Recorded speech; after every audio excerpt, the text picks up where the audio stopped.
Can we start? Yes, of course. Okay. Let's start then. If you're ready, then we are even readier to listen to you. So, dear colleagues, hello, welcome all. People will continue joining us as they appear, and Dan Jovic, who is the president of our forum, newly registered forum, but forum that has organized already three, let's say, roundtable or discussions, Zoom discussions like this, one on Croatian foreign policy, one on the EU, one on China and the region or Southeast Europe. Now has the great pleasure as being formally registered to host Professor Ahmet Davutoglu, who is a political scientist, also has a degree in public administration and international relations, speaks many languages, knows our region, has been a special foreign policy advisor to the Prime Minister of Turkey between 2003 and 2009, was Minister of Foreign Affairs of Turkey between 2009 and 2014. And at that time I had the great pleasure of being able to get to know him and work together on some of the issues, especially regarding Southeast Europe. And then was the Prime Minister of Turkey between 2014 and 2016. He was also the leader of Justice and Development Party, AKP, between 2014 and 2016. And then formed his own party, became the leader of the Future Party, and since 2019 has been the leader of the Future Party. Welcome again, Ahmed. Thank you so much. We are, of course, interested in absolutely everything about Turkish foreign policy because A, it's very relevant in principle and in general, and B, it's, I would say, additionally relevant for our neighborhood, our part of the globe, our part of Europe, for Southeastern Europe or the Western Balkans. I would start by maybe asking you to sort of give us an overview of two related, I would say, but maybe not completely same things. One is the Turkish foreign policy today, and as you see it, and the other is sort of your vision of Turkish foreign policy. In other words, what do you think it should be, and especially where do you think it should go? Just a technical thing, I will, after the introductory speech by Professor Davutoglu, I will then ask you, everybody who wants to comment or ask a question, it is easier for me if you could just write your name in the chat, so I can then see the order of people, how they've asked for the floor, and then we will have a discussion after the introductory lecture. So, Professor Davutoglu, please, the floor is yours. Thank you, Vesna. It's a great pleasure for me to see you again and to be one of the first speakers in this great forum. And I want to express my best wishes and for the success of the forum. And thanks for Dr. Jovic for his efforts and emails in last 2-3 days. Let me connect these two questions in one theoretical framework about the background of Turkish foreign policy, how I saw when I was in office, and how I see today. Before that, I want to give you a general picture of international context, regional context, because no country develops a foreign policy in a vacuum. At the end of the day, we are all in an international context, and without understanding that context, it is impossible to analyze any foreign policy issue on national level. Global, regional, and national levels are interconnected and interdependent. Recently, last year, I published a new book, which is Systemic Earthquake and the Struggle for World Order, published by Cambridge University Press last year, January. There I developed a new concept, systemic earthquake. Earthquake is an interesting analogy, especially for us Turks, Greeks. We know earthquake from our real life. Earthquakes, the geological base is very important. You have to understand the space and also how to control the crisis, the earthquake, before, during, and after the earthquake happens. In my analysis in this book, I underline that today the world is facing a systemic earthquake, not just individual crisis, but we have a set of crises which leads us to a systemic earthquake in international system. What is the background of this? In modern times, from Westphalia until today, whenever there was a huge transformation in international relations, there was a general readjustment of international system.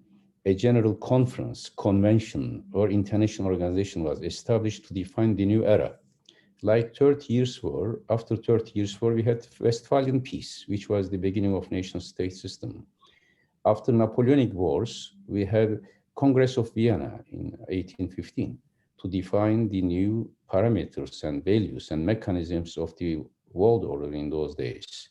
After First World War, we had League of Nations, which was not successful, but at the end of the day, there was an effort to redefine international system. Because of the failure of League of Nations, we had Second World War, and after Second World War, we had United Nations system, and not only United Nations system as a political organization, but also Bretton Woods system, IMF, World Bank, all type of international settings. The end of the Cold War in 1989, which has affected all of us, especially East Europe first, but all of us, was a big end of a world war. Cold War was a global scale war, in fact, by two poles of international system. But from 1989 until today, there was no single international conference which defined the rules of the new era or new set of values, neither a radical transformation of any international organizations. There were some attempts to transform, like EU and many organizations, but the general UN structure was kept as it is. UN Security Council, UN General Assembly, UN reform in the last 30 years is a real failure. Today, I think nobody expects any successful initiative from UN to solve any international issue. Recently, we have seen on Palestinian issue, I mean, on Gaza and others. Now, what happened after 1989 until today? In my book, I said there were 4 earthquakes, which has accumulated the crisis everywhere in the world, in our regions, and on national scale. The first earthquake was in 1991. At that time, I was a young academician when Fukuyama has written his famous article, End of History, in 1989. I responded with a critique of this, and I said that if there is such a technological transformation and revolution, in fact, nobody can expect the end of history. The history will be accelerated. And all of us, we have to be ready to face the new crisis of international flow of history in a fast manner, much faster than the old human history.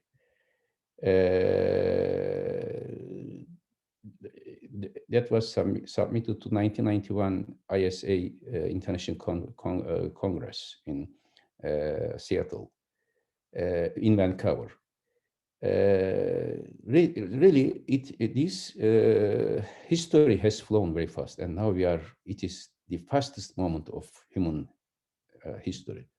The first earthquake was 1991, geopolitical earthquake, the end of Soviet Union and also Warsaw Pact. This has affected all the geophysical substructure of international system from Central Europe up to China, Balkans, Caucasia, Black Sea, Central Asia. There were several wars, several tensions, including Bosnia, including Kosovo, Nagorno-Karabakh, and several other, and Abkhazian issue, Chechen issue. None of these crises have been resolved fully in a peaceful manner. I call this era as an era of ceasefire. Recently, we have a war in Nagorno-Karabakh between Azerbaijan and Armenia because there was a ceasefire. There was no stable, functional, sustainable peace. So from 1991 until 2001, there was a very high rhetoric by US, by EU, by all of us, that this new era is a democratic era. But at the end of the day, after 30 years now, we have to admit the fact that several international crises are still pending because of this earthquake in 1991. Second biggest earthquake was 2001. I call this security earthquake after 9/11 incident attacks. So the basic characteristic of international system shifted from freedom in 1990s to security after 9/11. This was a global shock. The intervention in American intervention in Afghanistan, Iraq, and all the fight against terror, rather than institutionalizing democracy, the focus was how to protect democracy against terrorist attacks and this was a defensive, although it was an offensive intervention in Afghanistan and Iraq, neither in Afghanistan nor in Iraq, a sustainable peace has been established. Recently, I received a report from Afghanistan. Now, Taliban is practically controlling the country and much more stronger than last year's. And there is a threat in Afghanistan today that Taliban may come back. So why international system and military interventions were not achieved to establish a sustainable democratic situation in Afghanistan and Iraq and many other places? In 2008, the third earthquake was global economic crisis, which has shaken the economic infrastructure of European countries, even as the advanced economy, and has affected all the international economic substructures. The fourth biggest earthquake was 2011 structural earthquake, which has destabilized national institutions in almost all countries in Middle East, as well as in the previous geopolitically affected zone like Ukraine. Many countries today, after this structural earthquake, destabilizing institutions, national institutions, today in many countries like in Libya, in Syria, Yemen, Iraq, even Ukraine, even in Azerbaijan, in the sense of the national states are not controlling fully the internationally recognized territories. So all these questions have been accumulated, and because of the failure of solving these questions, a systemic earthquake did emerge. Today, international system in crisis. The pandemics was a symptom of this crisis. I wrote my book before, almost same month of last year, January, that I claimed that in a global scale crisis, the system would be facing a big challenge. And pandemics is a global scale crisis. And the international response to it was not very effective, blaming each other. Of course, there was a cooperation as well, but at the end of the day, we are being tested how a global crisis can change our daily life. In Turkish translation of my book was published in May, so I had wrote another introduction regarding pandemics. Why? Coming to Turkish foreign policy in this international context, how Turkey has responded. First, let me say, when I wrote my book, Strategic Debt, it has been translated to Serbian, Bosnian, Greek, many Balkan languages as well, and recently was published in Japan last year, translated in Japanese as well. I said the two parameters are fixed parameters for every nation. One is geography, space. The other one is history, time. You cannot change geography and history. You can change your strategic approach to this. You can reinterpret your geography. You can reinterpret history, historical background, in a positive way, in a constructive way, or in a negative way, destructive way. When there was an international crisis and earthquake around you, you have to understand the assets and liabilities of your geography and history.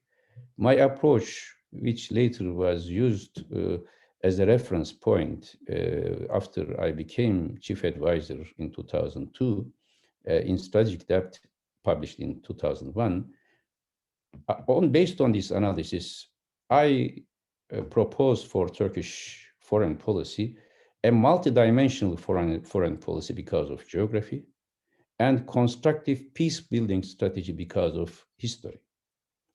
Why did I say geography multidimensional? Turkey is right at the center of Afro-Eurasia. Not only Eurasia, Afro-Eurasia. Whatever happens in the mainland of the world affects Turkey. Turkey is a Balkan country, a European country, of course, an Asian country, an African country, even African country, because recently East Mediterranean issue is in fact, it is a sea between Africa and Asia and Europe. So if you are dealing with Mediterranean, you have to deal with African issues, at least North African question, Libya or Egypt for Turkey is, because of this, so important. Turkey is a Balkan country. Turkey is a Black Caucasian country. Turkey is a Middle Eastern country. Turkey is a Black Sea country, Mediterranean country, Caspian country. So you have to have a multidimensional. During Cold War, we had a one-dimensional policy because of the structure of Cold War. Bipolar, you are a member of NATO, all of other assumptions based on this reality that you are a member of NATO. But after Cold War, many countries had different options, including Germany, all countries, I don't want to count each of them. But my reinterpretation was that Turkey now needs a multidimensional foreign policy. I will come to this point, what I mean in general sense, and how did we try to implement. Secondly, Turkish history, historical background, necessitates an active foreign policy in surrounding regions and with neighbors.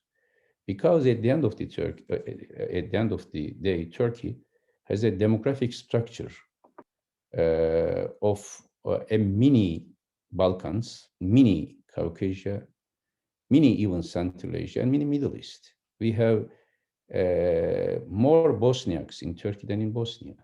We have more Albanians in Turkey than in Albania. We have more Georgians in Turkey than in Georgia. We have more Chechens, definitely, in Turkey than in Russia, in Chechnya. We have more Abkhazians in Turkey than in Abkhazia. We have more Kurds in Turkey than in Kurdistan in Iraq. And we have many Arabs, we have Uyghurs, we have the largest Uyghur community in the world after China is in Turkey. How can about Uyghur question today? So you cannot escape from history. You cannot close your eye.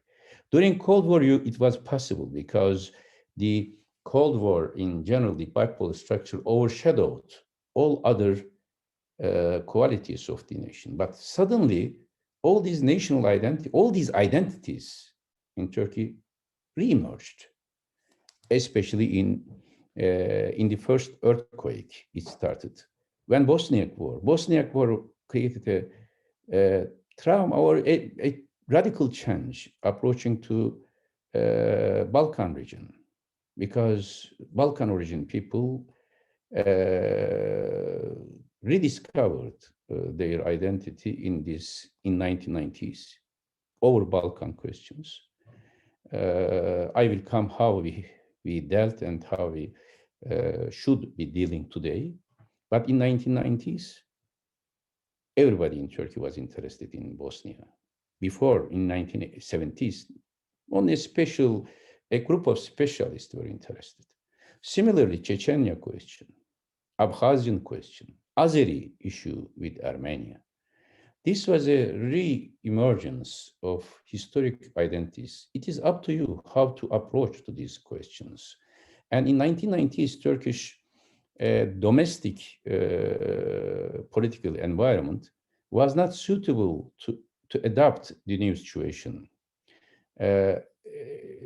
because of these very fragile coalition governments, because of terrorist activities, and because of economic crisis.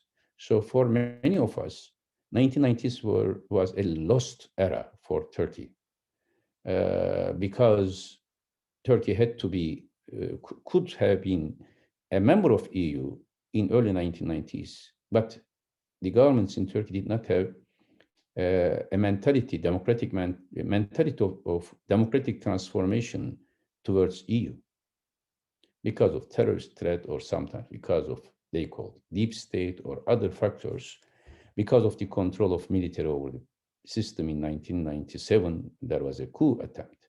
I don't want to go into details, but for us, when we came to power in 2002, when I wrote my book, I said that it was a missed opportunity. Turkey was not as fast as history in 1990s. When I became chief advisor in 2002 and the new government, a stable government was formed, we have identified 5 basic principles. I wrote this in a speech in 2003, 2004 to identify these. I can even say 6, just to clarify more. And today still, I believe these principles are valid even today. But today, unfortunately, the existing government does not apply these principles fully. Sometimes they follow, sometimes they are just ignoring. The first principle, which in my book I analyzed not only for Turkey, but for all the countries, the balance between freedom and security. I believe that the ultimate level of legitimacy in a national level is a balance of freedom and security. Security is a necessity for human beings, a need for biological survival. Freedom is the unique characteristic of humankind, not valid for other created beings. And if a country, if a regime, if an administration tells its citizens that we will provide you freedom, security, but we will limit your freedom, this is autocracy, autocratic regimes. If there is security, if there is freedom but no security, this is chaos. The legitimacy starts or ends with the realization of a balance between freedom and security. For Turkey, it was an important principle because in 1990s, the main understanding was that Turkey has enemies around. Therefore, for us, the first priority is security rather than freedom. We can sacrifice our freedoms because of the national survival, because of national struggle. I wanted, to be frank, I wanted to make a shock for Turkey, for Turkish mentality in general. Therefore, I emphasize this point. Today also, even today, when I was chairman of the AK Party, the governing party, and the last elected prime minister in Turkey, I criticized my own party, and my own party, because of my critics based on human rights, based on freedoms, limitation of freedoms or other questions, and corruption, they decided to expel me from the party, and I resigned and I established another party. Today, why I am against my own party, which I was chairman, was based on this. Because the existing government says that we are in a situation of national struggle, therefore limitation of freedoms is needed for the survival, what we call in Turkish milli baki, milli beka, which means national survival. I absolutely disagree with this approach. National survival is possible only with the consent of the nation, not with an autocratic approach. Willing consensual relation between state and nation, or between regime or administration and the people, is the basic question, is the basis for legitimacy. So this was the first principle, and today it directly affects foreign policy. Second principle, which became famous later and directly attached to my policy, is zero problems with our neighbors, which I declared in 2003 first, when I became chief advisor, and I was objecting against American intervention in Iraq. Because what I realized was the psyche, a national psyche, seeing everybody enemy, affects the domestic political culture as well. I am a historian in the sense of international relations, and I know that there is no zero problem with even brothers and sisters. But why did I use this term?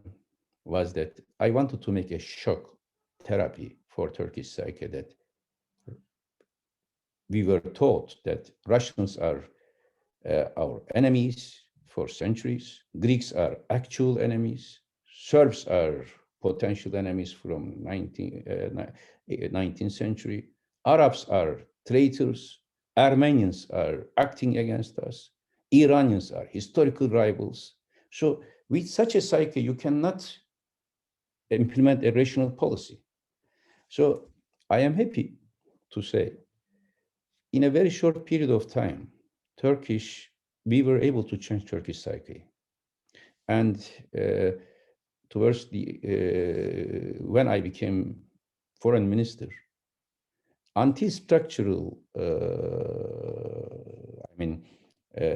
earthquake in Arab Spring, we were able to change our relations with neighbor in a radical way, in positive way.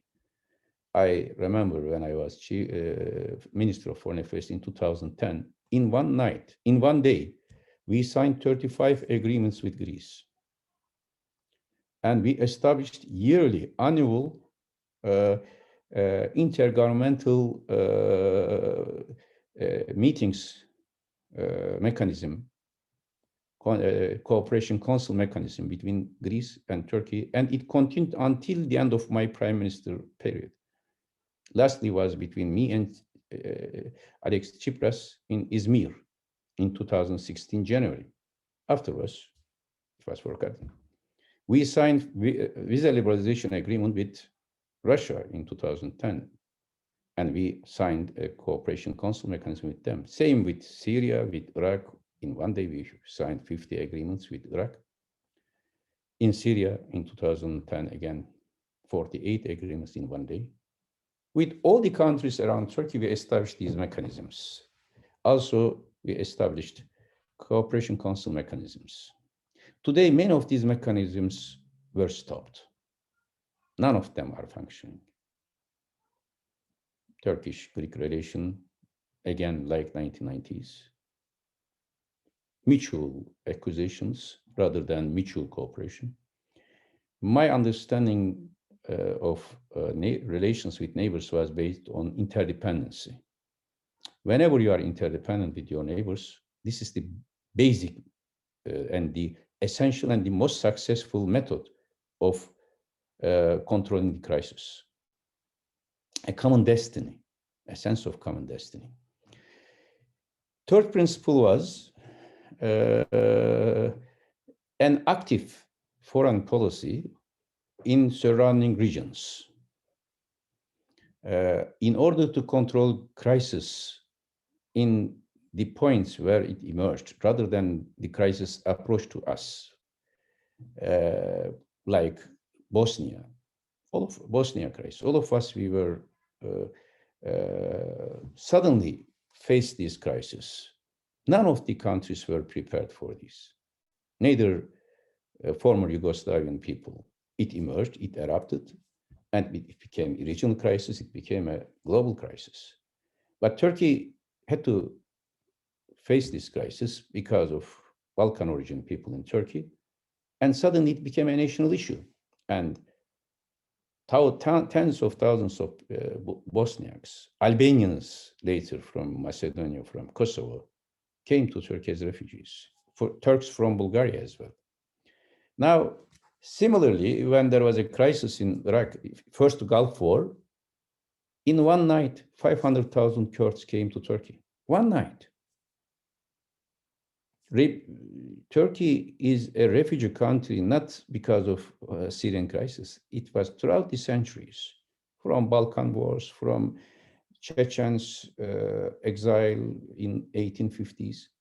So our approach, and today I again accept this principle and should be adopted, was my approach in those when I was in power was how to control the crisis in the original point rather than approaching to Turkey. Therefore, in 2005, it was a positive change of image of Turkey in Iraq. I was, as chief advisor, I mediated between Sunni groups and Americans, and also between Sunnis and Shiites.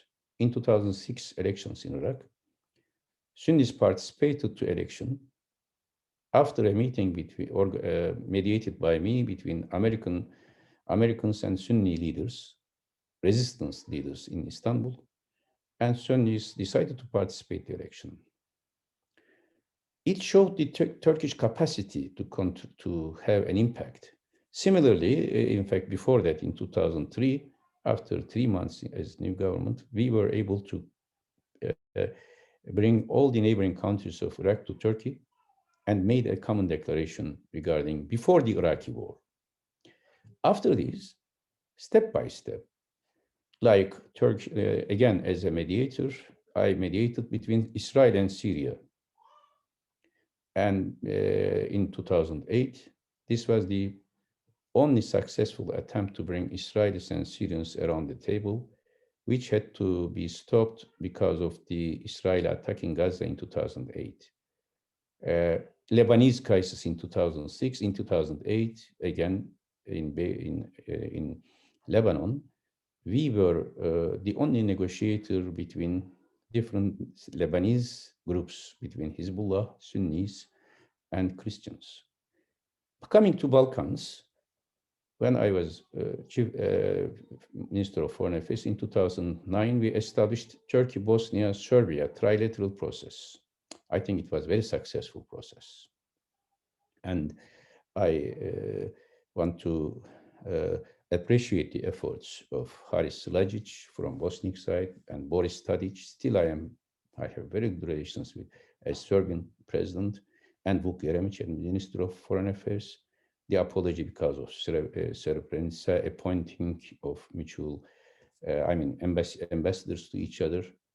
That process, Turkey, Bosnia, Serbia process, was one of the most, for me, a great honor. And it continued. One of the last meetings again was when I was Prime Minister. Now I think it has almost stopped, which we need today. I am following very closely what happens in Bosnia. Today, both nation reconciliation in Bosnia and Bosnian issue in general is the symbol of all these earthquakes in Balkans should be resolved through peaceful means. Multi-national, multi-religious character of Bosnia could be and will be either a good symbol, an example for humankind, or another war could erupt, because if we fail to protect peace. Similarly, I am sure Vesna remembers, we established Turkey, Croatia, Bosnia trilateral process. And for example, in Mostar, we met as 3 ministers of foreign affairs there. Again, Turkey, Bosnia, Croatian relation. Why did we? Not because of, maybe you will ask about neo-Ottomanism, not because of an ambition of neo-Ottomanism, but as a realistic politician, I was sure that if we cannot control the crisis, if there is no sustainable peace in Bosnia and around Bosnia, similarly between Serbia and Kosovo, I made some mediation efforts. In Kosovo, hundreds of thousands of people will come to Turkey again, and Turkey will be negatively affected by all these events. I am happy that now the crisis, between Macedonia and Greece, the name issue has been resolved. But I had several meetings with my Greek and Macedonian counterparts, how to resolve this issue. For Turkey, stability in Balkans is a must. And stability in Balkans, I always say, it could be only with the term Serbs, everybody knows, with Shorba. Shorba, we are all in the same plate, and we are mixed. There cannot be a peace in Balkans through ethnic resolutions or separations, divisions, etc. I am really worried about the latest discussions on Bosnia. Why? Again, ethnic division. No, Sarajevo was a city of multiculturalism, and many of Balkan cities. That should be protected. My all efforts there was same. Trilateral processes became a very effective way. Similarly, in Afghanistan, we established Afghanistan, Turkey, Pakistan trilateral process. And these regional efforts strengthened Turkish role in those years. Turkey, Somalia, Somaliland trilateral process in Africa. Turkish effort, our ambassador in Somalia, the only ambassador in 2011 in Somalia was Turkish ambassador. And he's with us today, my deputy chairman in our party, Kani Torun, is here with us. And also regarding Russian relation between Turkey and Russia, our former ambassador to Moscow is with us. Again, my colleagues in our party. In Africa, we made several efforts. Between Eritrea and Ethiopia, I made a shuttle diplomacy. Why I am giving these examples? If you can play a role in foreign policy in a constructive way, constructive construction of peace, or deepening crisis, or provocating crisis. This was the third principle. If there are questions, I can answer more. The fourth principle, which may affect all of these, is multidimensional character of Turkish foreign policy between global powers. EU, NATO, US as well, and Russia. Now also China, but more important, these three. For us, EU was not only a foreign policy, but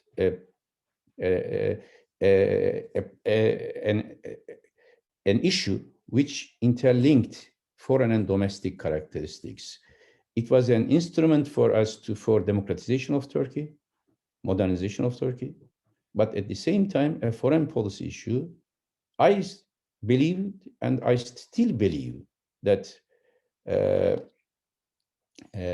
EU cannot be a global power without Turkish contribution, neither effective regional power, effective on regional issues, nor Turkey can be a democratic welfare society without being member of EU.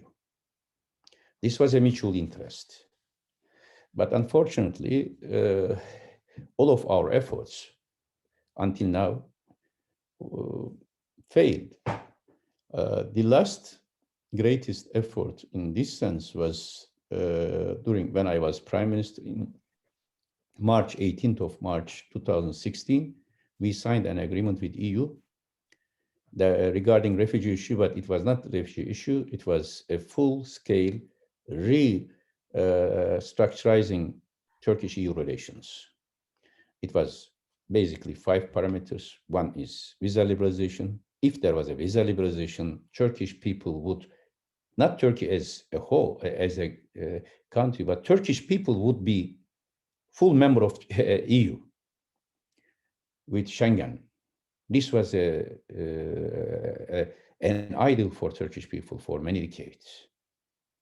Second, revision of custom union, which was full integration of Turkey to EU in economic sense. Third was biannual Turkish-EU summits with all members of EU. Fourth is opening new chapters. Fifth is a common policy vis-a-vis EU, vis-a-vis refugee issue, including $6 billion euro assistance to Turkey. But unfortunately, I had to resign after a very successful election in November 2015. I had to resign in May 2016. In these days, I am sure you are following very closely these mafia leader from somewhere from outside from Turkey. Every day he is making certain, every week, Sundays, statements accusing Minister of Home Affairs and many ministers, many former Prime Minister Binali Yıldırım, and even indirectly President Erdogan with corruption. In fact, there was an accusation, there was an attack by Minister of Home Affairs to me last week, accusing me because of my actions when I was Prime Minister. I responded. Now in Turkey, many people understood my fight in my former party because in 2016, when I signed this agreement with EU, in parallel to this, I prepared a set of anti-corruption laws, political ethics law, a new construction law, a new tender law, law on financing politics, transparency law, etc. A systematic revolution in the sense of clean society, clean politics. All those who accumulated power and wealth in those years collaborated against me, and they attacked me, claiming that I am acting on behalf of, even some said I am an agent of EU, or this type of very nonsense, stupid accusations against President Erdogan, etc. Those days I had to resign because of these principal disagreement with President Erdogan. One was on democratic values, freedom. I was defending freedom, academic freedom, freedom of press, and I was against any law restriction these freedoms. Some circles accuse me to collaborate with terrorist groups, etc. Even those this nonsense again. Second, fight against corruption. That was another disagreement. And third, my economic policy parameter vision was totally different than President Erdogan. So we had to split the ways. Why I made this analysis under EU? Because all these values are connected to EU values. For me, there is no, yes, I am for the most important thing is national dignity, national sovereignty, etc., etc. This is basic, but at the end of the day, democracy is the only way to protect national dignity and national sovereignty. Autocratic regimes cannot guarantee the national solidarity or the concept of nation even. It is basically based on personalities rather than institutions, autocratic regimes. Therefore, in my book, the subtitle is Inclusive Democracy versus Exclusive Populism. I am defending inclusive democracy, and this is a European value, and therefore today there is a huge pressure on us by the government, by my former friends, by leading Erdogan. But this is the reason why we established this party. This multidimensional foreign policy regarding NATO and US, it is a strategic alliance. We are a member of NATO, and one of the, not founding at the beginning, but one of the early members of NATO. And NATO should be redefined. The mission of NATO should be redefined, yes. But Turkish-American relation is a must, a complementary relation. When I became chief advisor, I gave a talk in Washington, and I said, this relation between Turkey and US is a relation of a global power without physical access to mainland of the world and a regional power at the center of the mainland of the world. We have many common interests, but at the same time, we have to have mutual respect to each other, understanding each other. Now, Turkish-American relation in a crisis. I was totally against our president's approach vis-a-vis President Trump. For me, Trump era is a disaster for world peace. Personal relations between leaders are important, but values are important more than personal close relation. Trump had a negative impact on democratic values throughout the world. The rise of autocratic tendencies in the world started, or at least strengthened by US administration during the Trump era. Today, there is a need of a new readjusting Turkish-American relations based on common values, a common strategy, rather than attacking each other, rather than personalization of relations. There is a need of an institutional restructuring of Turkish-American relations and institutional reframe of Turkish-NATO relations. Regarding Russia, in early years, when I had a role in foreign policy in 2003, I proposed a new era for Turkish-Russia relations. And in 2004, it was critical month, 2004, December, EU declared Turkey as a starting negotiations. And same month, President Putin visited Turkey as the first leader of Russia visiting Turkey in the history. And then we established yearly annual summits between Turkey and Russia. I think this is a must. Turkey and Russia cooperation is important for Balkans, for Caucasia, for Central Asia, for Black Sea, and even for Syria and other crisis points. But Turkey cannot be a dependent country to any of these three. Turkey should have a sense of independence, but with EU within the framework of European values, with US within the framework of NATO strategy, with Russia within the framework of neighborly good relations. This could be achieved, and we did this before, but today, again, Turkey lost this balance, having almost monthly crisis with US, with EU, and a fluctuating relation with Russia is not in the interest of Turkey. Fifth important principle, which I defended and I'm defending today as well, was Turkish active role in international organizations. Active role. And Turkey became member of UN Security Council in 2009 and 10. And we were the most successful member in the sense of mediation efforts, which I mentioned some of them in those years, as well as like least developed countries summit was organized in Turkey. Turkey became observer country for African Union.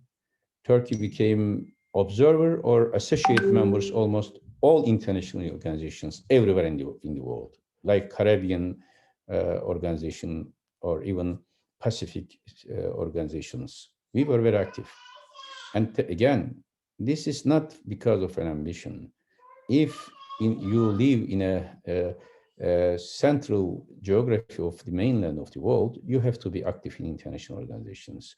And these are not against each other. Turkish good relation with, let me say, OIC countries is not an alternative to EU. Turkish good relations with EU is not an alternative. Turkish relations with Asian countries or African Union or Arab League. Unfortunately, today, Turkey has problematic relations with many international organizations, regional groupings. Turkey was almost associate member of Gulf Cooperation, GCC, Gulf Cooperation Organization, when I was Prime Minister. When I was Minister of Foreign Affairs, I attended several summits of Gulf countries. And Turkey was associate member almost to Arab League. Unfortunately, today, Turkey doesn't have any role in these international organizations. This should be revived. This is also important for Turkish economic relations. In 2008, when there was a huge economic crisis, Turkey became a success story because we interconnected Turkish economic policies with Turkish international diplomacy. This is the sixth point: soft power, economic power, human diplomacy, humanitarian diplomacy. These are interconnected. For example, after 2008 crisis, global crisis, I became Minister of Foreign Affairs. The first thing we did was organizing intra-ministerial meetings between our ministry and other economic. Hello? Yes, we can hear you. We can hear you. I cannot see you. Let me check. Just one point. Okay. I hope there is a form I'm of looking straight and at I will be completing soon. I hope I didn't. Okay, no, it's very interesting. Yes, give us half I an am hour. trying to reconnect the video. I cannot see you. Just 1 second, please. Okay, I okay. can. İhsan Bey bakar mısın nasıl oldu? I am looking straight at Galeriye bakar mısınız? Galeri olması lazım üstte view'da. We can both hear and see you. But I can hear you, but I cannot see you. I am trying to solve. Okay. Ekranın üst tarafında view ve Just 1 second. I hope I will be achieving to. see us now. No, unfortunately not yet. sağ üstte view düğmesi var. Nerede? Sağ View üstte. düğmesi yok.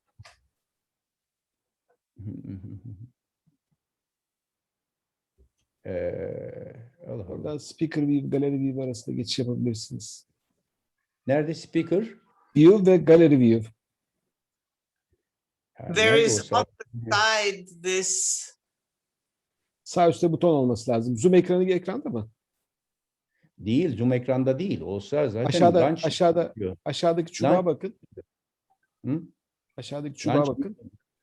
Orada çubuk yok ki. Şu anda sadece launch meeting diyor. Çıkıp tekrar bir girmem gerek sanki.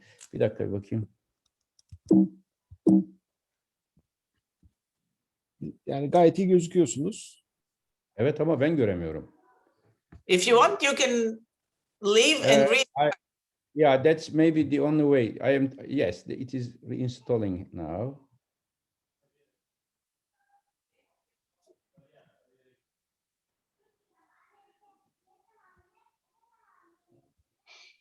You can maybe leave and rejoin, and then we'll let you in. Now I am here. Good, Okay. excellent, Good. wonderful. I am back. So Sorry. glad for that. Thank you. Good. Sorry. So soft power was the last Yes, principle. I remember. Now, as soft power, we try to connect economic diplomacy, foreign policy diplomacy, humanitarian diplomacy, humanitarian assistance diplomacy as a set of integrated foreign policy instruments. I was giving the example of global economic crisis, why we were very successful and was not affected at all. I'm sure you remember the crisis in Greece, Germany, less Germany, but Spain, Italy, in many European, Ireland. In those days, Turkish economy was performing very well because we adopted new instruments like visa liberalization with almost everybody, with all the countries in Africa, in Asia, in Latin America. And we had new initiatives, African opening new embassies in Africa. When I became Minister of Foreign Affairs in 2009, we had only 12 embassies in Africa. When I left as minister, became prime minister, we had 39 embassies. In 5 years, we opened 27 new embassies in Africa. We realized European economy is having crisis. In Africa, we start a new initiative. In Latin America, same, several embassies we opened. We signed visa liberalization agreements with almost all the members who are trying to make this with us, just to promote our trade. We signed more than 30 free trade agreements with different countries and cooperation council mechanisms. That was the reason why Turkey was successfully responded to global economic crisis, and Turkish economy faced a boom. Achieved a growth, economic growth. And 2013, 2014, until 2016, our economy performed very well. And Turkish per capita income came up to 12,000. When I resigned, it was more than 11,000. The turning point was structural. These basic 6 principles. The structural earthquake in 2011, started 2011, the peak was 2013, and then the decline of this structural change in negative way because of Arab Spring. As a democratic country and as defenders of democracy, we supported democracies in the region. We faced difficulties, like I was the last European minister or statesman who visited Damascus in 2011 in the midst of a rising violence in Damascus, just to help for a peaceful transformation in Syria. If there are questions, I am sure I will answer all these questions. And I had very good relations with Bashar Assad. He was trusting me. He during the Israeli-Syrian negotiations. As he was telling me, you are like a Syrian. And when President Sarkozy came to Damascus in 2009 during Gaza crisis, he personally asked our Prime Minister, me, to join European delegation to meet with Bashar Assad. I went there. I still remember Bashar Assad wanted me to sit on their side. European side insisted to me on their side. We had good relations, but it's same in Egypt. We supported Morsi not because of Muslim Brotherhood or others, but he was the first elected president of Egyptian history. In Iraq, we supported Maliki because he won the. We supported Alawi because he won the election.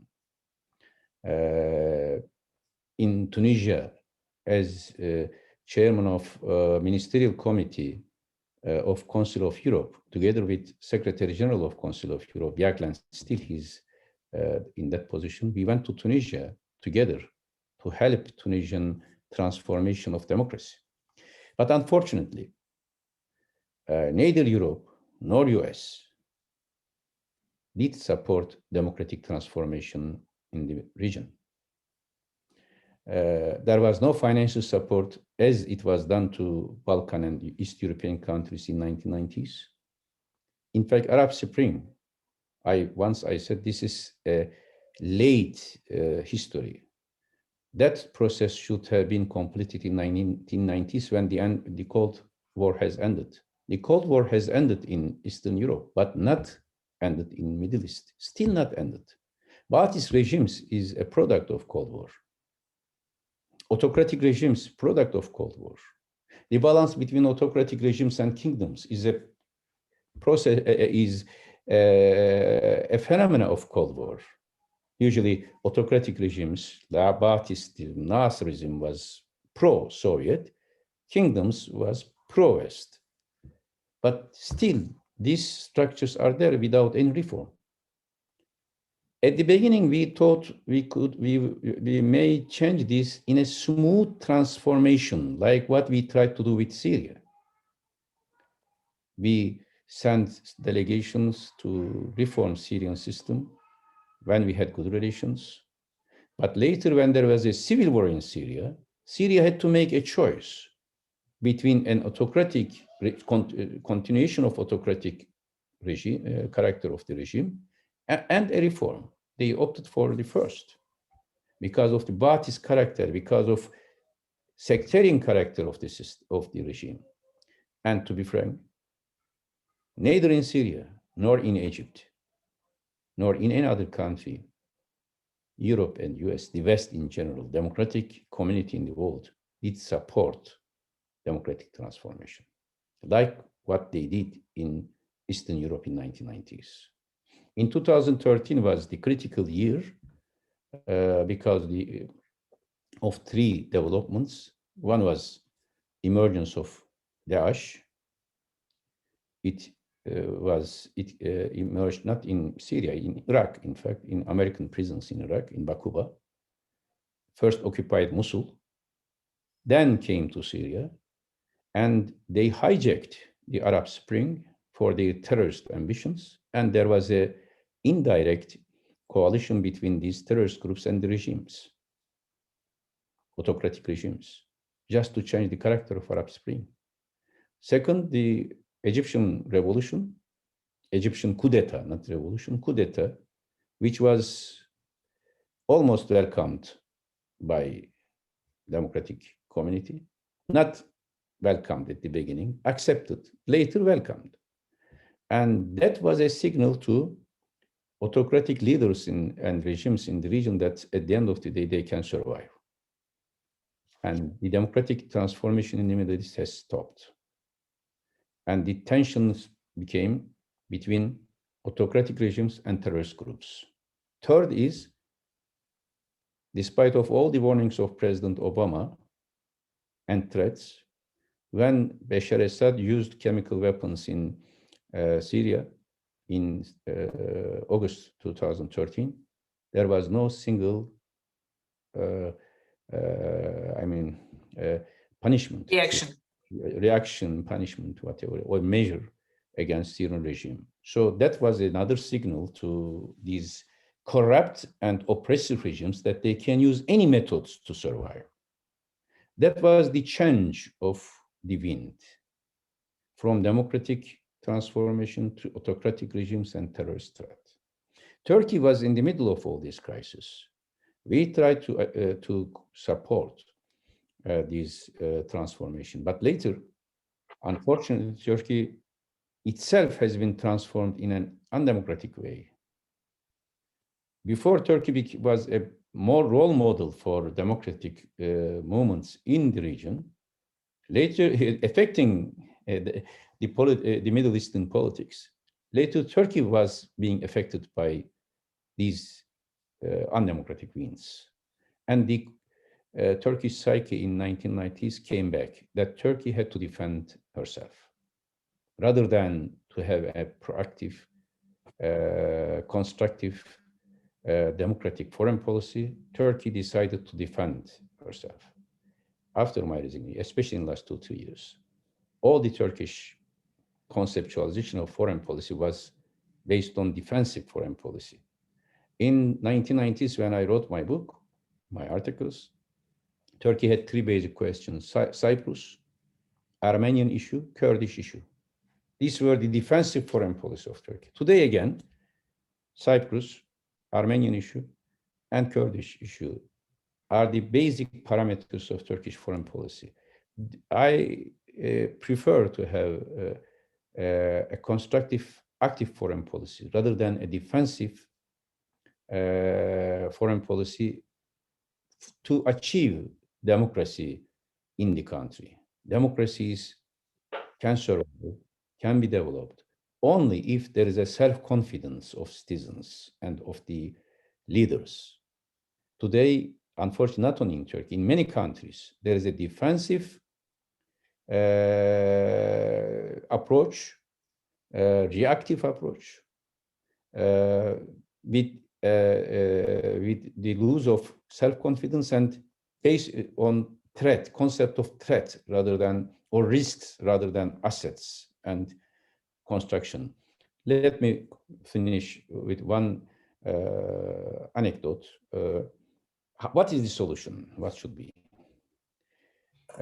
In 2018, when I was writing my book by this systemic earthquake, I was invited for Astana Forum by Nursultan Nazarbayev, president of Kazakhstan. Many of our friends, like President Turk from Slovenia, many from Balkan region also, many there were, and President Barroso, President Karzai, from East and West, many people came to Astana. There were basically, during the discussion, around 40 academicians, statesmen, diplomats were there. There was 2 basic approaches. There was generally a pessimistic approach towards the future of humankind, and also some try to give some positive, optimistic approach.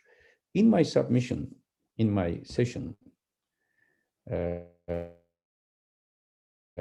I said that in last 30 years, after Cold War, there were 2 opposite trends. One is utopian optimism, which was started by Francis Fukuyama, end of history, full liberalization, freedom, no war anymore, etc. I mean, ignoring the realities on the ground, and failed, especially in Balkans during Bosnian War, and Huntington wrote his famous article trying to legitimize these wars, clash of civilization. This utopic optimism cannot be a solution, neither for international relations, nor European future, nor Turkish or any nationalist. We cannot be utopic optimist. The other pole of this approach is nihilistic pessimism, a psychology that the apocalyptic psychology that the end of history is this way, in a negative way, coming, disasters, conflicts, Third World War, etc., all type of nihilistic pessimism, especially after these pandemics. Nihilistic pessimism cannot solve any question. It is a psychological trap. When I made this analysis, the Hard Talk moderator was there moderating my session. He said, okay, you are criticizing both of them. What is your option? I said, my option is realistic optimism. We have to be realistic. We are not living in heaven. We are not living in good conditions. Anytime, any crisis can emerge in any country, in any region, in the globe. But at the same time, in order to change this realistic picture of the world, we have to be optimistic. We have to have a visionary approach. Same for my country. Yes, we have big problems today. I couldn't imagine when I was minister or prime minister that in 5 years' time, Turkey would be facing this type of mafia leaders, undemocratic trends, lose of institutional capacity, no political ethics, etc. This is not because of right-wing Islam or nation or secularism. No. Today, I am telling in Turkey that there is no right and left. Basically, we are nor religious or secular, nor Turks and Kurds, or nor Sunni and Alevite, nor Muslim and Christian. There are two groups now. Those who are defending human rights and human dignity, those acting against human rights and human dignity. Those who are defending clean politics, clean economics, those who are full of corruption, religious and secular, Muslim and Christian, or any type, they are both are visible in both sides. Those who are trying to close Turkey, inward-looking Turkey, disconnecting Turkey with the surrounding regions and the world, and those who are trying to defend an open society, open Turkey to the world. Those who are defending democracy, and those who are inclusive democracy, and those who are defending exclusivist populism. Now, we are at a threshold in Turkey. We are at the threshold in Balkans, in Europe, and everywhere. This is not only a dilemma, Turkish dilemma. This is a dilemma for French people. What will be the next president? Who will be the next president? And will be based on European values or not? Or same in other countries, so even Balkans. Will we be achieving multicultural cities, protecting multicultural cities based on coexistence, mutual respect, like what we lived in such centuries in Bosnia, in Sarajevo, or in Saloniki, or in many other cities? Or will we fighting against each other and dividing the cities like what happened during the Bosnian War or during the Cold War? So this is a threshold. This is a moment of truth. And I hope all of us in our nations and in our regions and in the global affairs everywhere in the world, I hope we will be able to defend democratic values, respecting human dignity. And we have to be courageous to achieve this goal. Thank you very much. Thank you so much, Ahmet. This was really, really interesting. And the last things you said sounded so familiar for many of our countries, not just for Turkey. I have many questions, but I won't ask them now because there are already people who are queuing. And the first person who wanted to ask a question and comment is Zorana Bakovic, who is a journalist and works for the Slovenian daily Delo, correspondent from Zorana. Thank you very much, Vesna, and thank you very much for so interesting presentation. You mentioned that actually there is no left and right anymore, that now peoples and nations divide into two groups, one group which defends democracy and human rights, and the other one which actually goes this autocratic way. But we have one power. I have lived in China for so many years, and of course my focus is always on China. So we have this big power which now influences the new world order, or at least the reconstruction of the old world order. And this power definitely influences the degree of democratic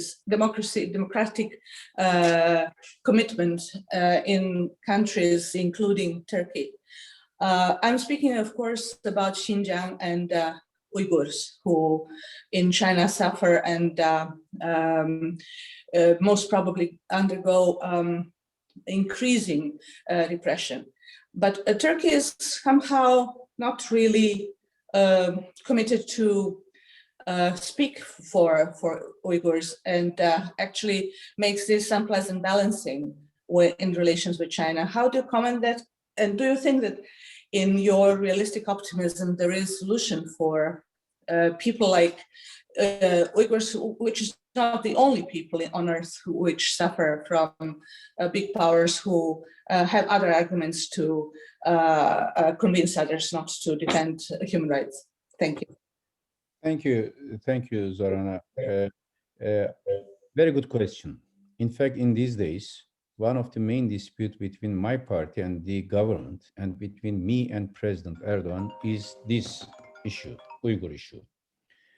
I am harshly criticizing the existing Turkish foreign policy approach to China and Uyghur issue, because there is a clear case regarding Uyghurs. There is a violation of human rights, and not just violation, but as many countries, and even UN report says this genocidal type of policies continuing. Of course, China is a great power, and without contribution of China, there cannot be any world order or any order in Asia, in global affairs, even in Africa, the most effective country. How to deal with this question? First is all those who are showing solidarity with Uyghurs should have a common approach. In this sense, I really regret because of Turkish government's policy. I remember in 2009, not the first instance, but there was a rise of tension and human rights violations in Urumqi, and there was a tension. Several Uyghurs were killed, tens, maybe even more than 100 people were killed.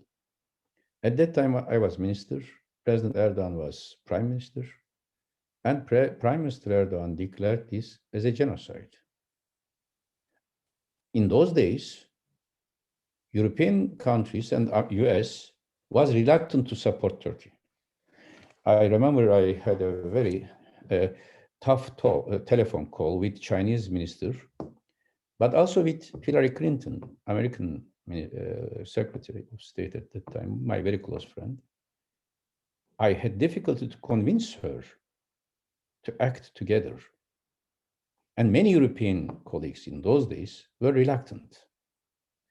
I went to China, and I purposely went direct to Urumqi, to Kashgar, and China had to accept Turkey. Although my prime minister accused them to commit genocide, I spoke with Chinese minister, and at the same time I spoke with Pakistan, who had good relations with China. We started some diplomatic initiatives. I went there. I observed the terrible situation of Uyghurs, and I spoke with Chinese side very frankly. Although at that time Turkey was almost the only vocal country against China, we were able to go there and check the situation. And now the situation is 10 times, maybe more than that, worse than the situation in 2009. But China doesn't listen anymore. Why? China has more power now in international relations, and the world is divided.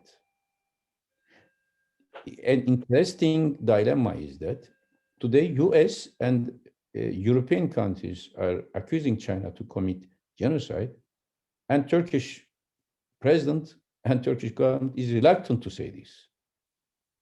And Muslim countries or IC member countries are reluctant to say anything to China in general. This is a shame. If there was a solidarity in those years between Muslim and European, or why Muslim? Because at the end of the day, this is a Muslim minority and there is a minority department in OIC countries and European countries together, I am sure China would get at least would have been much more careful in their policies, but this was not achieved. And today, you are right. It is a big mistake for Turkey. It is a shame, I can say, to be silent. Why? Because Turkey needs some financial support. And China is, without in fact sending a significant financial investment or anything, trying to control Turkish foreign policy through certain promises, giving certain promises. Anyway, this is a big tragedy.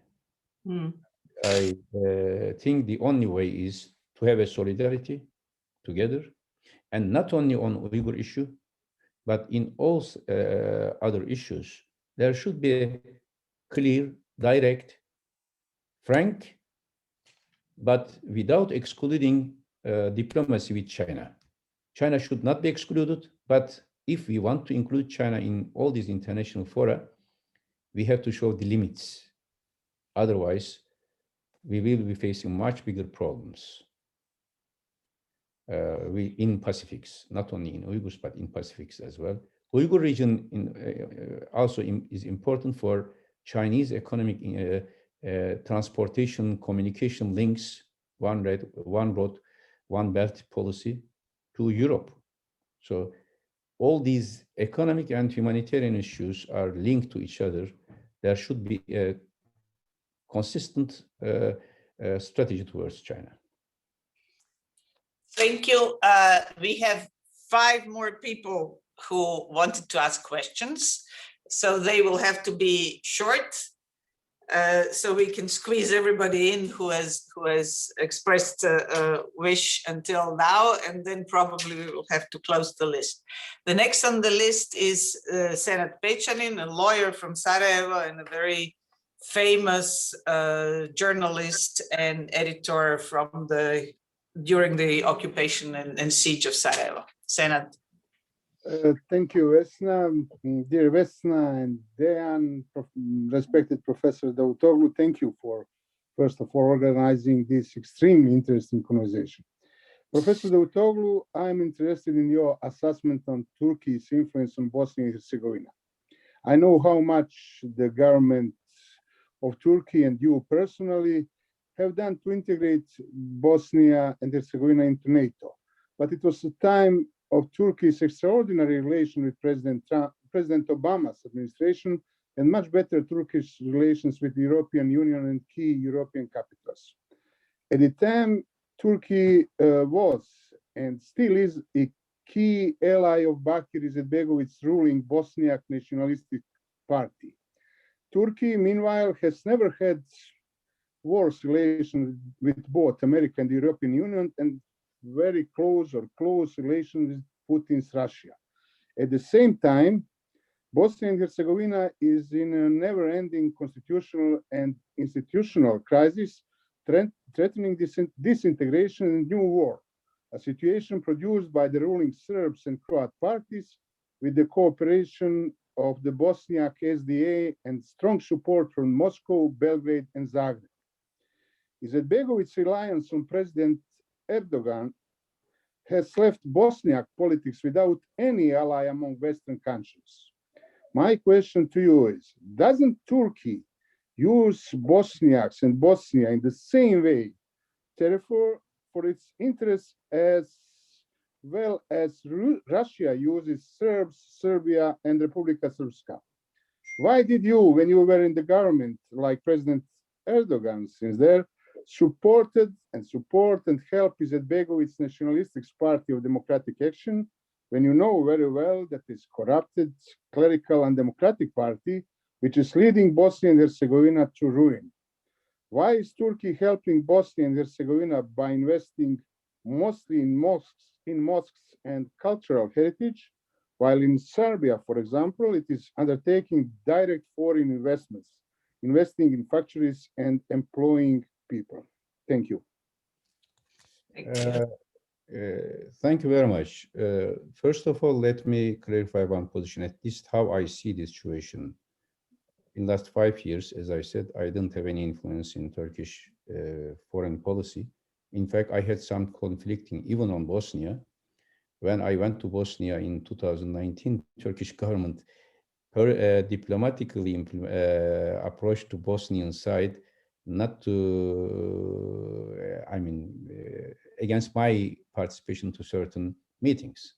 Anyway, but whenever I was influential, I never made any choice between Bosniak sides. Haris Selajic was not member of Democratic Action Party. Haris Selajic was again Izetbegović. But as I just said in my statement, in 2009-10, I worked with him for Serbia-Bosnia negotiation. Similarly, I worked with Lokumcia when he was in power.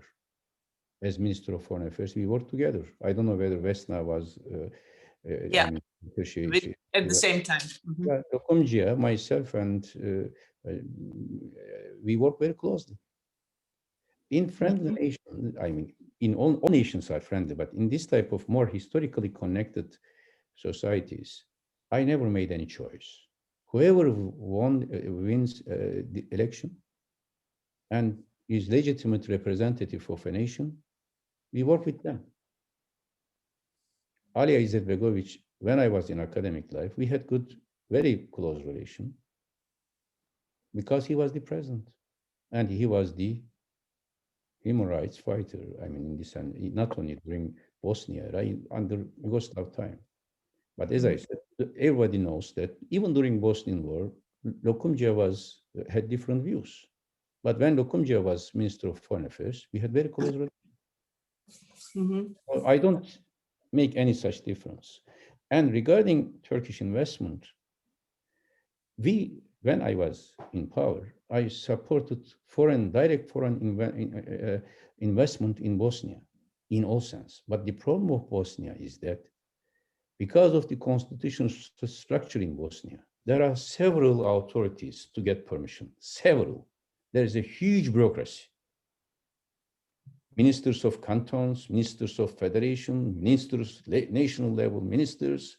So in such a complex bureaucracy, sometimes it is difficult for businessmen, the efficiency of bureaucracy is important and the procedures are important, not national decisions. You can promote businessmen to invest in Bosnia, but when they go, the main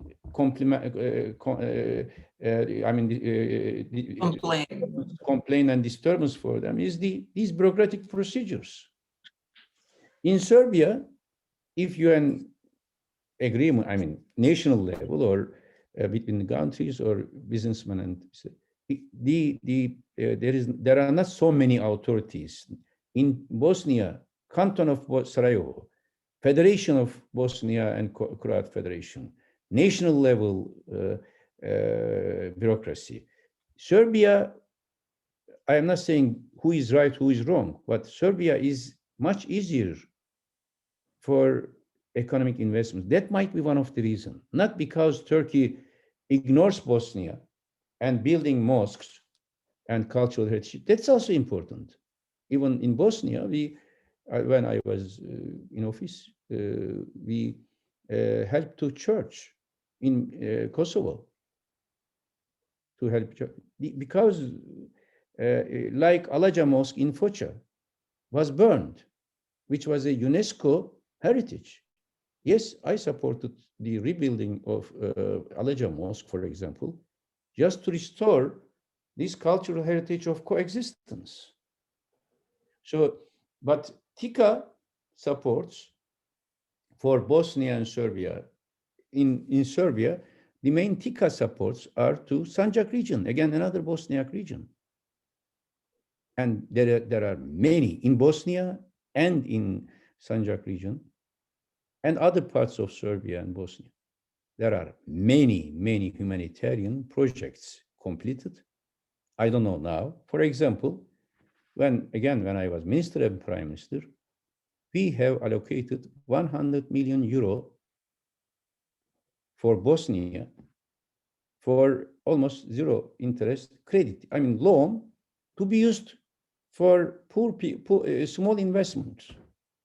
For many Bosniaks for the return of refugees to Eastern Bosnia, that was the main project. And Serbian side was happy with that as well, because in Srebrenica, in other parts of very underdeveloped regions of Bosnia, got some investments. And it was an assistance for returning back, for the return of Bosniaks to their villages. This was a very successful project through Ziraat Bank. So today, I don't know how they are functioning, but again, economy is the best way, economic interdependence is the best way for mutual confidence, mutual trust, and peace, regional peace. Therefore, it should be, all economic investments should be supported. Thank you. We have 4 more candidates and we are running out of time. So if you agree, I will invite all 4 of them to ask their questions, and then maybe if you can. One question. Yes. So the next person who wants to comment and ask a question is Agon Malici, political analyst and journalist and activist from Kosovo. Agon. Thank you, Vesna, and thank you, Professor Davutoglu, for the very comprehensive overview. I have a bit of a broader question on Turkey's current foreign policy in the Balkans, with 2 sub-questions, particularly as it relates to Albania and Kosovo. Turkey has been, you mentioned, a supporter of NATO expansion, has played a very important role in stabilizing the region. But since you left in 2016, there was also, that was a big year of events, the Brexit, Trump, and which also had ramifications in the region and has changed the context in the region. The bilateral disputes are not being resolved, especially Kosovo, Serbia. There's increasing militarization, while the path towards the EU has been put into question as well. So the region remains stable, but the security architecture is shaky. So in this new context, with you also being outside and the region being in a new kind of environment, what would you say is the key thing motivating Turkey's engagement in the region, like the main frame, interests, and strategic goals? You mentioned Turkey's interest in stability, and there's certainly a lot of economic interaction with interest between both Turkey and the Western Balkans. But how do you comment on other dimensions? Like, do you see it? Does Turkey right now see the Balkans as an area of like competition with other great powers or regional powers in other theaters, like Middle East or Eastern Med? Or does Turkey have its own strategic view of what the Balkans should look like? Or is it just an ad hoc kind of thing? And my specific kind of comments are related to Kosovo and Albania. How would you comment, for example, the deepening ties with Albania, which some view in the context of competition with Greece, and the moments of friction with Kosovo, particularly in relation to Kosovo's growing ties with Israel? So those are my kind of 2 sub-threads, if you could have time to kind of comment. Thank you. These are your 7 questions. Thank you. The next person on my list is Misako Kaji, Japanese ambassador, the ambassador of Japan to Croatia. Thank you very much. Thank you. I had the honor of accompanying my foreign minister when Your Excellency came to Japan and had a foreign ministerial talks in 2011. I was ignorant and not knowing your book has been translated to Japanese. I promise I will read it. My question is that you had mentioned that there were mechanisms like the Vienna Conference, the League of Nations after World War I, the UN World War II, but no system after the end of the Cold War. What would you say to the mechanism like G7 or G20? Would they be in any sense effective from your eyes? And you said that this pandemic was a symptom, but would it not serve as some sort of an opportunity for the international players to somehow get together and try and face the same challenge? Thank you very much. Thank you. Next, Ambassador Alan Bowman, Ambassador of Canada to Croatia. Hello, everyone, and Professor Davutoglu, thank you very much for a wonderful presentation. I'm also ambassador to Kosovo, but what you see behind me is Vancouver, in case you're wondering, but I'm in Zagreb tonight. So like my Japanese colleague, I'd like to take you back to the very first part of your presentation on the fact that there hasn't been a coming together of the international community like after the Second World War, or after the First World War, to kind of define a new international order as a result of your 4 earthquakes. What would that international order be, according to you? Like, what is it that we need to do as a community?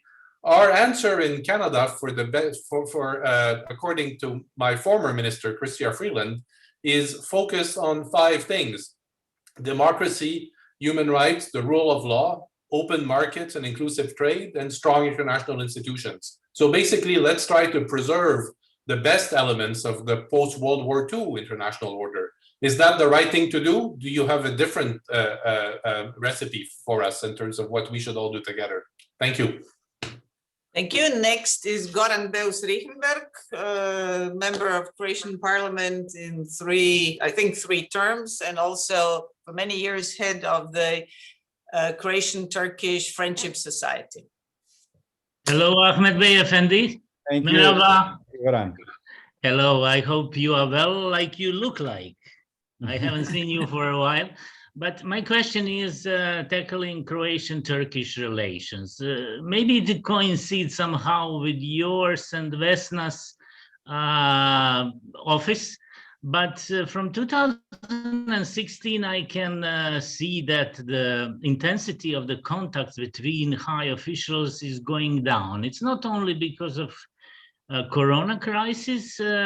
I think that level of meetings and discussions is still on the level of foreign ministers, and from time to time on the level of presidents of republic. But previously, you remember that all other ministers like culture, tourism, trade were meeting on the regular basis, including also Speaker of the Parliament. The last meeting between 2 speakers was in 2016. Previously, it was an unwritten rule that they meet every 2 years.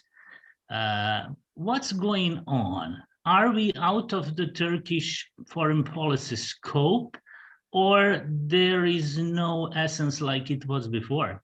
Thank you in advance. Thank you. And the last question by Neven Anjelic. Thank you very much for the time you found for us. Congratulations to Foreign Policy Forum on registration, and thank you for great work. The question is, you mentioned the Arab Spring as a missed opportunity when democratic forces were actually suppressed, coup d'etat you mentioned in Egypt and so on. But I would argue it wasn't actually exclusive, it wasn't actually inclusive democracies that have been developed or attempted to be developed. It was exclusive democracies. Minorities were suppressed as a result of democratic revolutions of the Arab Spring. So from the minority point of view, is inclusive autocracy a preferable solution to exclusive democracy? And especially in the context what you mentioned, necessity to find the balance of freedom and security. Thank you.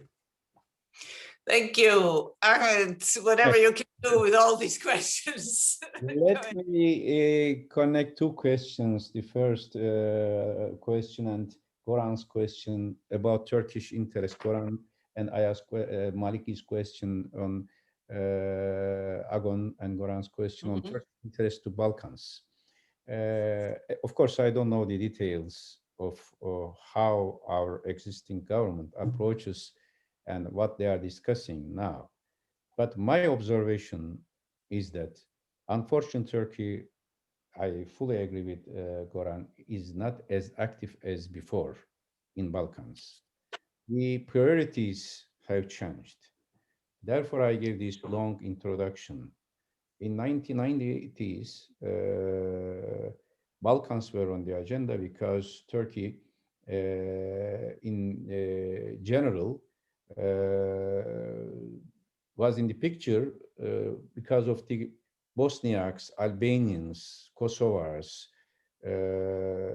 refugees or crisis when they were erupted. During our time, we tried to develop this psychology of defending certain societies, communities, historically close to Turkey. We tried to make this as a regional policy, working with Serbia, working with Croatia, working with Greece, Bulgaria sometimes, not only just Macedonia, Albania, Kosovo, Bosnia, but all the a consistent region-wide policy. Therefore, I propose Turkey, Bosnia, Croatia, Turkey, Bosnia, Serbia trilateral processes, similar to Turkey, Bulgaria, Romania trilateral process. Once we had some meetings.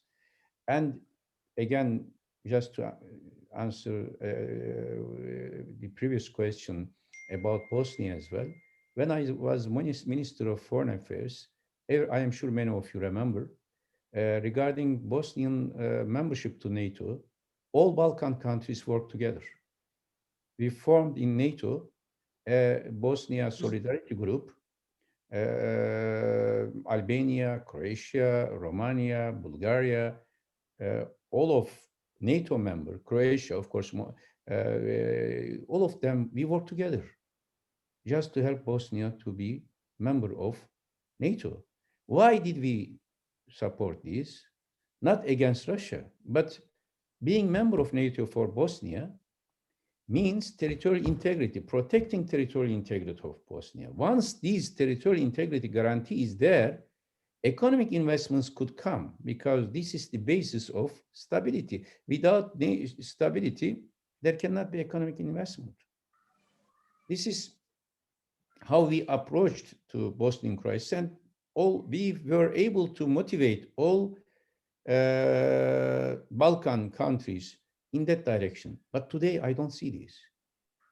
I am not sure whether Turkey is following Balkan affairs as close as before.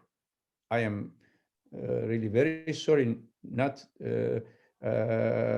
having high-level bilateral meetings between Turkey and Croatia, because Turkey, that's what I said, Turkey has gone back to the defensive policy of 1990s. Kurdish question or problems in Syria and Iraq, Armenian issue, and of course Cyprus, and these are the long decades foreign policy issues of Turkey came back, and they became the priority. And all these areas are more tense issues on the ground. That is, I think this is the main reason why Turkey is less interested. What is the motivation? For me, the motivation is, if I am in power today, I would re-strengthen Turkish policy vis-a-vis Balkans, because not only to prevent crisis, but Balkan region is the gate for Turkey to Europe. And Turkish, a stable Balkan region is a great asset for Turkey. Natural resources, trade, communication, transportation with EU, with the West in general, with west of Turkey, could be only through Balkans. And rising economy in Balkans means a rising economic wealth area around Turkey. This should be the main motivation, not a competition. Competition with Greece on Balkans will not help to Turkey, will not help to Greece. Positive contribution is important. As I said, once I carried some messages between Macedonian and Greek colleagues, just to resolve their problems, because I want to see Saloniki as an important port, like before. Because with that, I proposed to Greek side a ferry transportation from Izmir to Saloniki, and from Izmir to Saloniki to the north. And also a highway, a high-speed train from Istanbul to Saloniki. These projects will interconnect our people in the region. This is the only way of motivation, like also Nabucco project before, and now Trans-Adriatic natural gas projects, energy corridors. These are all important projects, strengthening and our cooperation coordination. Second, about the last question, Nevan's question, Arab Spring, I disagree. Democracy is not a rose which you can see in a second. It is a process. The democracies, the new democracies in the Middle East after 2011, like Tunisia, like Egypt, like even Yemen, even Iraq, they are like babies. You have to support them. They cannot have full inclusive democracy in 1 year, 2 years, 3 years time. Egypt did not get any financial support. How was able to transform Polish society, Romania, or even Hungary, Czech Republic, and other? How many billions of euros were spent to strengthen democracy? If there was a poverty in those friendly nations, could it be possible to develop democracies, inclusive democracies? How could you expect from the Arab societies for several decades were oppressed by autocratic regimes, suddenly becomes democracy, and suddenly elected prime ministers, presidents would be accepted by all? It was a process. Democracy is not it cannot base on a sudden change. Democracy is a matter of process. In Egypt, it is not a matter of ideology, but if there was a real, feasible package, economic package, submitted to Greek democracy, to Egyptian democracy in those days, but also put the basic needs of human rights, like what EU did to Eastern European countries in 1990s. And despite of these supports, democratic transformation in Eastern Europe started in 1989. In 1991-2, there was a huge human tragedy in Bosnia, civil war. But did we stop economic assistance or democratic support to Eastern Europe? No. But it has been stopped in the Middle East. There was not even psychological support to the newly elected governments. Tunisia could have been a success story, still better than the other countries. But Libya, there was a huge natural resource in Libya. So it could have been better managed. Unfortunately, the support from democratic communities and countries were not enough for the sustainability of new democracies in the Middle East. About very interesting questions, dear Japanese and Canadian ambassadors, colleagues. Yes, G7 and G20 were good steps forward. In my book, I am in Systemic Earthquake, I am telling that the only positive development is formation of G20, not G7, G20. Well, I am not against G7, but G7 is like UN Security Council permanent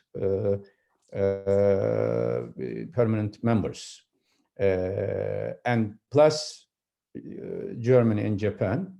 This was some sort of revising G7, of course, Canada and others together. But at the end of the day, this would have been a very hierarchical structure. We need, what is my solution, is a participatory international democratic environment. Participatory. Today, the oligarchic structure of UN is still there. I say oligarchic because 5 countries decides for everything. If there was no intra-UN Security Council conflicts because of their national interest and prestige, Syrian crisis wouldn't be so severe. Russia has blocked any decision against Syrian regime's human rights atrocities, use of chemical weapons, etc. Similarly, US has blocked any decision against Israel. Now, how can you have a peace? Without changing structure of international UN, and without, in my book, I am giving all the details how a UN reform is needed and how could it be possible. We don't have enough time here, but I want to underline the role of UN General Assembly should be increased.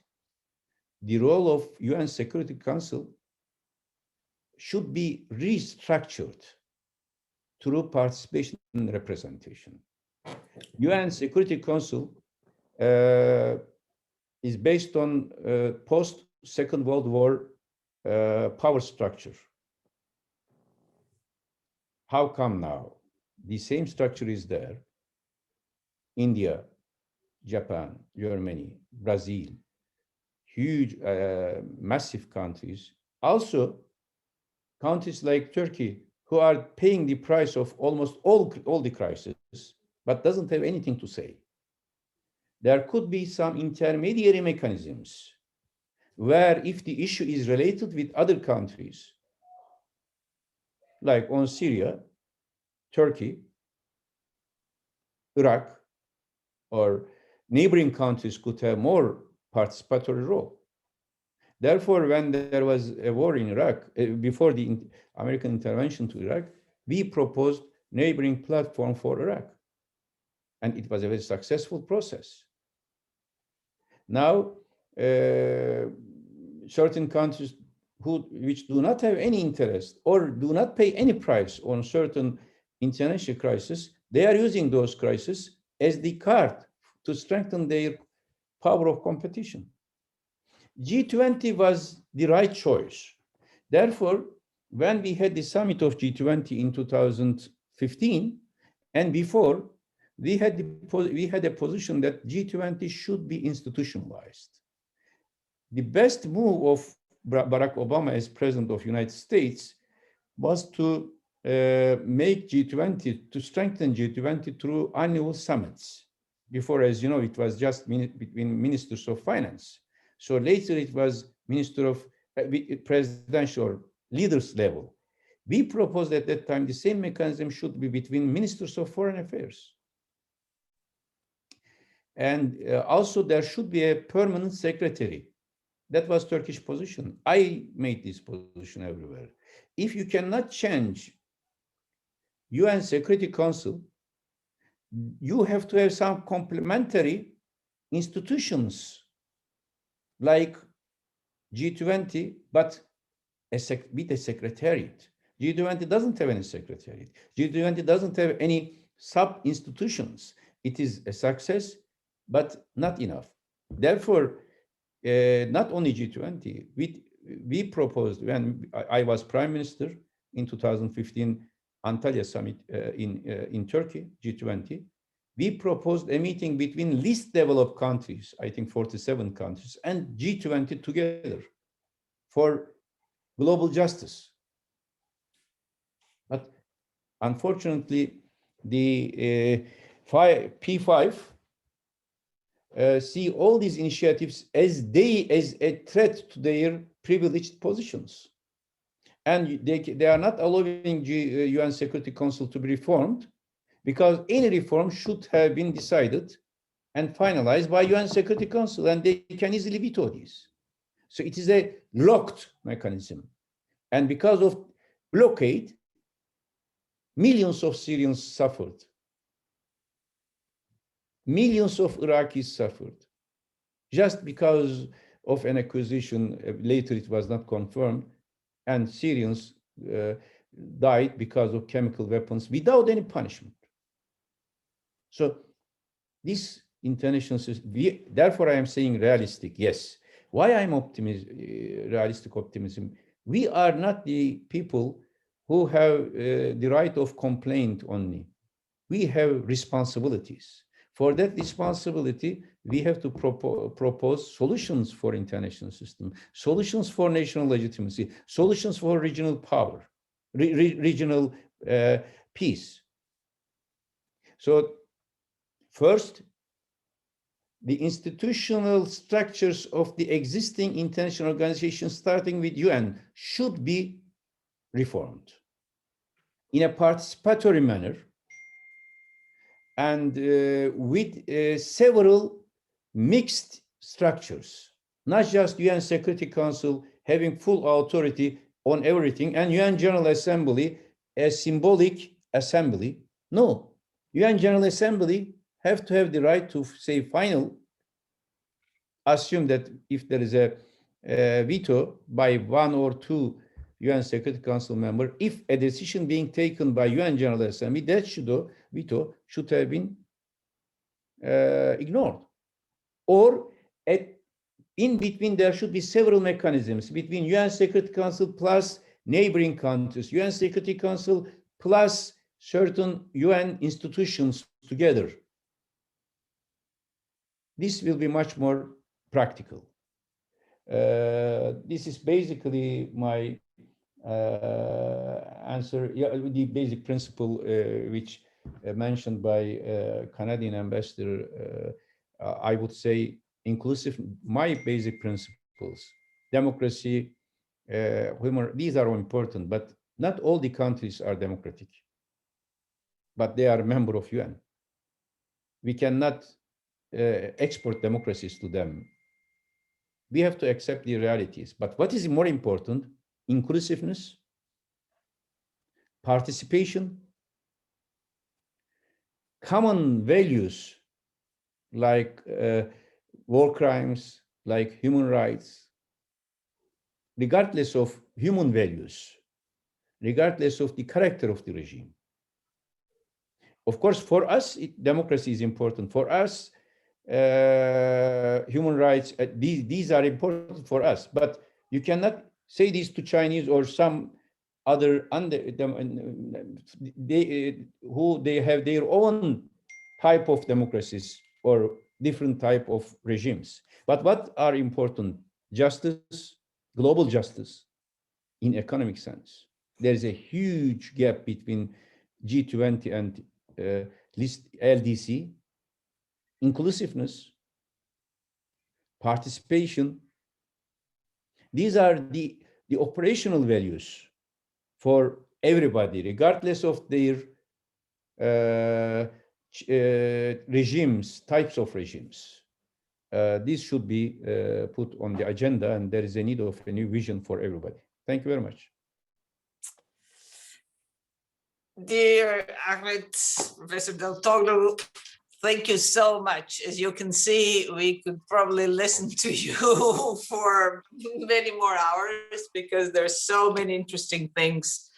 First of all, that you know and that you created in foreign policy and that you shared with us here. If there was one thing that I would have to sort of take away among many things that we heard today was how important it is to talk. How important it is to maintain international fora where countries and politicians and leaders could talk. But there are, of course, many other things that we heard from you. Thank you so much. I hope this is not the last time that we have this opportunity, and certainly hope this is not the last time that we have the possibility to talk and see each other. Thanks again. Thank you very much, Vesna. This was a great honor for me. And thanks for all of the participatories and for our colleagues for their interest in Turkish foreign policy. And thank you very much. I wish best success in this new forum. And whenever there is a need, your friend is here to participate. Thank you so much. We will hold you to this. Okay. Thanks so much. Just for everybody an information, our next session will be on June 24th, and the topic will be the Mediterranean. Thanks again. Thank you, dear colleagues, for participation. This was a really very interesting session. Primarily thanks to Professor Davutoglu, but also thanks to your participation and all the questions. Goodbye till next time. Thank you very much.